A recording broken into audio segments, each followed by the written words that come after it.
Boa tarde, turma 31. Como vocês estão? Nós estamos começando hoje mais uma semana. A professora tá assim, eu tô dividida, um pouco feliz e um pouco triste. Por quê? Feliz porque logo, quanto mais o tempo passa, logo chega mais perto da gente poder se ver, né? E um pouco triste porque essa semana eu vou embora da casa dos meus pais, eu vou voltar lá pro Rio Grande do Sul, aí pertinho de vocês. Não que eu não queira ficar perto de vocês no Rio Grande do Sul, mas é que como é bom ficar na casa da mamãe e do papai, né? É, a prof tá aproveitando muito aqui cada segundo, colinho de mãe, mas quarta-feira a prof volta. Bom, hoje nós vamos fazer o nosso culto baseado numa história, lembrando de uma história. E aí, baseado nessa história, a prof vai ler uma outra historinha. Seguinte, todos aqui a gente já estudou sobre essa historinha nas outras turmas também, sobre Davi e Golias. A gente sabe de toda a história que Davi foi escolhido para lutar contra Golias e das pedrinhas e que atirou e Golias caiu, né? A gente só nunca sabe do que vem depois, do que aconteceu depois dessa história. E eu vou ler para vocês hoje aqui o que aconteceu depois dessa história, porque depois nós vamos trabalhar em religião sobre esse assuntinho, tá bom? Prestem bastante atenção no nosso cultinho. Depois da vitória sobre o gigante Golias, Davi não voltou a viver na casa de seu pai. Saul o havia convidado para morar no palácio real. O trabalho de Davi não era mais cuidar de ovelhas, mas tocar harpas e cantar para o rei. Durante todo o tempo que passou no palácio, aprendeu a ser um soldado, recebendo importantes responsabilidades. Entretanto, continuava modesto. Com isso, ganhou a afeição do povo, bem como os do que moravam no palácio. Davi fez um amigo muito especial, Jonatas, filho de Saul. Eram tão amigos que fizeram um pacto de amizade. Jonatas tirou a capa que estava usando e deu a Davi. Davi também deu a sua única túnica militar, a espada e o arco e o cinto. Davi se saiu muito bem em todos os combates para os quais Saul o enviou. Então, Saul promoveu o comandante do exército. Isso agradou a todos, inclusive aos outros oficiais. As pessoas gostavam tanto de Davi que desejavam vê-lo no trono, no lugar de Saul. Diziam e cantavam seus grandes feitos.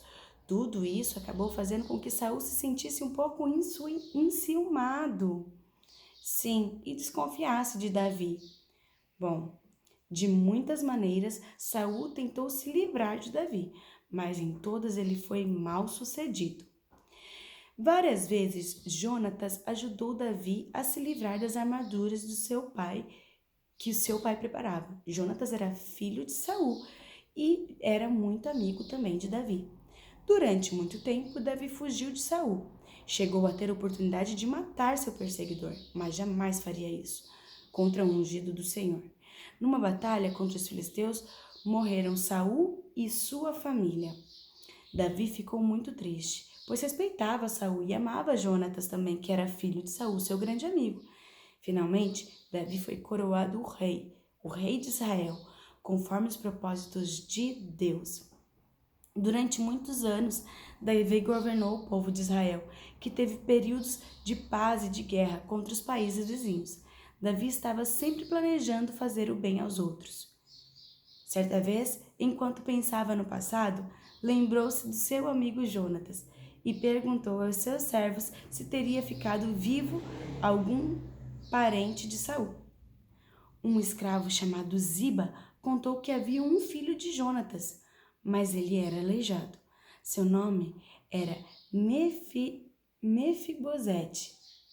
Davi mandou chamá-lo e convidou para morar no palácio. Também devolveu a ele todas as terras que pertenceram à família. Agora, Davi estava feliz por poder cumprir a promessa feita a seu amigo Jonatas.